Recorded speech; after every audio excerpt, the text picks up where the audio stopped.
Estamos de volta para mais uma aula de geografia e hoje nós vamos fazer a nossa aula de número 4.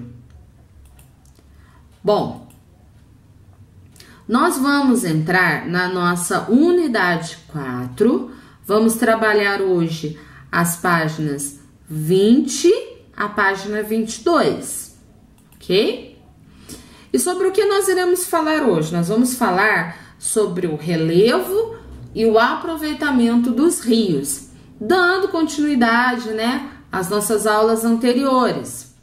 E por que falar disso? Porque assim, é importante saber que o aproveitamento dos rios pelo ser humano é influenciado pelo relevo.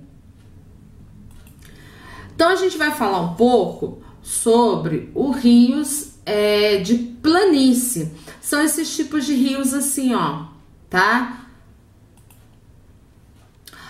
Os rios que estão na região de planície são geralmente navegáveis por meio de hidrovias, pois suas águas correm por terrenos que não apresentam desnível significativo.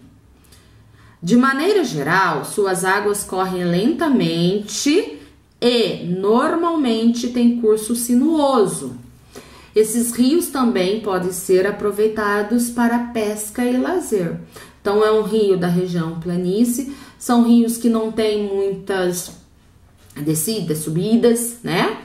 Então eles são navegáveis, né? Então são terrenos que não tem um desnível grande e ele é utilizado, tá? Além de navegação, ele também é muito utilizado para fazer pesca e lazer.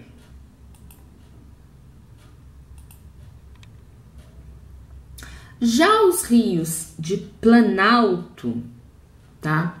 Eles apresentam queda d'água, eles são utilizados normalmente para fazer gerar energia e alguns esportes.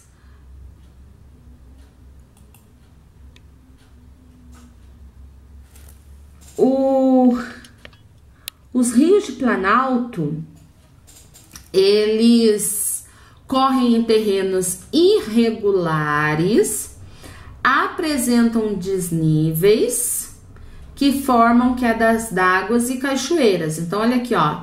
Isso aqui é um típico rio de planalto, ó. Então, ele tá lá, um rio tá lá em cima e ele vai fazendo a caída, formando as quedas d'água, as cachoeiras. Os rios de planalto podem ser aproveitados, né, para construção de usinas hidrelétricas. Que são usinas hidrelétricas? São usinas que produzem a energia da qual nós utilizamos, tá?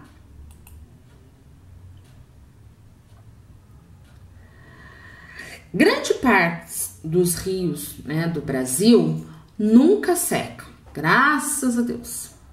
E eles são chamados de rios permanentes ou perenes, tá? Então, o que são rios permanentes ou perenes? São aqueles rios que nunca secam, tipo o nosso Rio Paraíba, por exemplo, né? Ele não seca. Já nas áreas mais áridas do Brasil, alguns rios secam durante um período do ano, na seca. Então, esses rios são os rios temporários, tá? Então, o rio secou, ele é temporário. Então, o que são rios permanentes ou perenes? São os rios que nunca secam. E o que são rios temporários? São rios que secam num período do ano, né? Na seca. E eles são bem comuns lá nas regiões nordeste, né? Que são bem mais áridos. Bom, vamos falar um pouquinho sobre a importância das matas ciliares para a qualidade ambiental dos rios. Então, o que são matas ciliares? Matas ciliares são essa vegetação aqui, ó, tá? Que tem no percurso do rio, que existe no percurso do rio, tá? Aí perto mesmo da nossa escola, né? Tem aquele riozinho e tem um mato, né? Bem no seu lado ali. Então, isso são matas ciliares. E o porquê que ela é importante? Por que que existe essa mata?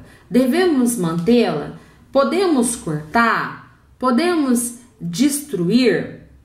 Bom, mata ciliar é a vegetação encontrada nas margens de corpos de água, como os rios, e que acompanha todo o seu percurso, da nascente até a foz. Então, é um mato, vamos assim dizer, né, que acompanha o rio em todo o seu percurso, tá? Desde quando ele nasce até o desembocar dele. E por que essa mata ciliar? Então, essa mata ciliar, ela é uma mata fundamental, tá, para manter a qualidade dos rios, pois ela funciona como um filtro que reduz a contaminação das águas por produtos poluentes, como agrotóxicos utilizados na agricultura. Então, aqui tem uma imagem, tá? Aqui tem a mata ciliar, ó. Ela ajuda na evaporação, na absorção das águas, né, pela planta, do solo. Então, ela mantém a água, né, ajuda a água a se manter um pouco mais limpa. Então, é muito importante manter essa mata ciliar, não destruir as margens. A gente fala margens do rio, né? Ou o quintal do rio, já ouvi também essa expressão, porque elas auxiliam. Tem uma imagem aqui, ó, aqui nessa de cima, tem um rio, certo? Sem uma mata ciliar ao lado dele. Então, é um rio seco, um rio triste, né? Um rio cheio de lixo, um rio cheio de erosão, ok?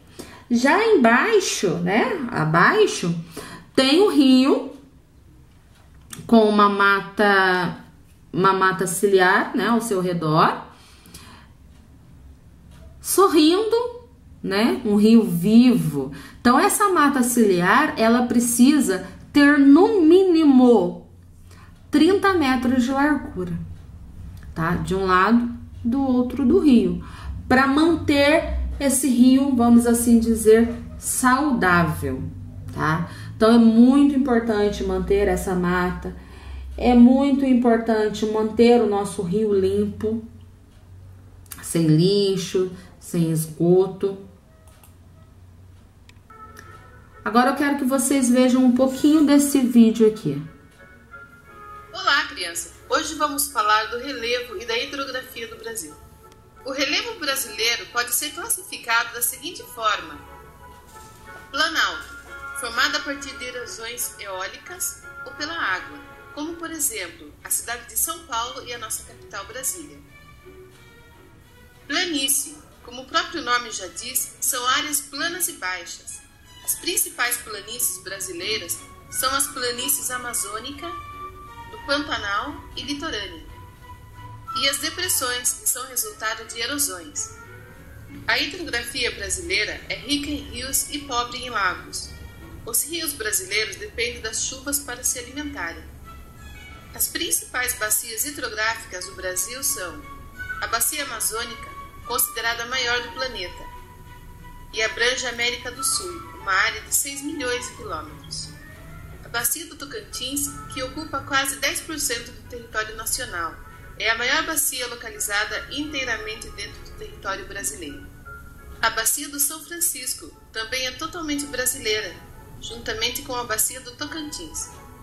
A Bacia do Paraná. Essa bacia é usada na construção de usinas hidrelétricas, entre elas Furnas, Marimbondo e a maior hidrelétrica do mundo, a Itaipu, entre Brasil e Paraguai. A Bacia do Uruguai apesar de não ser muito usada para a construção de usinas hidrelétricas. Podemos destacar as usinas Garibaldi, Socorro, Iraí, Pinheiro e Machadinho. Há também as bacias secundárias, formadas por rios que não pertencem a nenhuma bacia principal, porém foram reunidos em 3 grandes grupos de bacias isoladas: Bacia do Norte e Nordeste, Bacia do Leste, Bacia do Sudeste e Sul. Bom, vamos lá para a hora da revisão, tá? Então vamos dar uma resumida aqui nessa aula de hoje, uma revisão. Os rios permanentes ou os perenes são aqueles que nunca secam, certo? Os rios temporários são os que secam na época da seca, quando não chovem. Os rios de planalto têm o terreno irregular e cachoeiras e são importantes para a produção de energia elétrica. Já os rios de planície são importantes como vias de transporte, pois não apresentam cachoeiras no seu curso, ok? Agora a gente vai para a nossa atividade. Como atividade dessa aula, eu quero que vocês façam o jogo rápido da página 22, tá? E as atividades das páginas 23, 24 e 25, os exercícios de 1 a 5, tá? Então, essa foi a nossa aula de hoje. Na semana que vem estaremos de volta para mais um encontro, ok? Tchau, galerinha!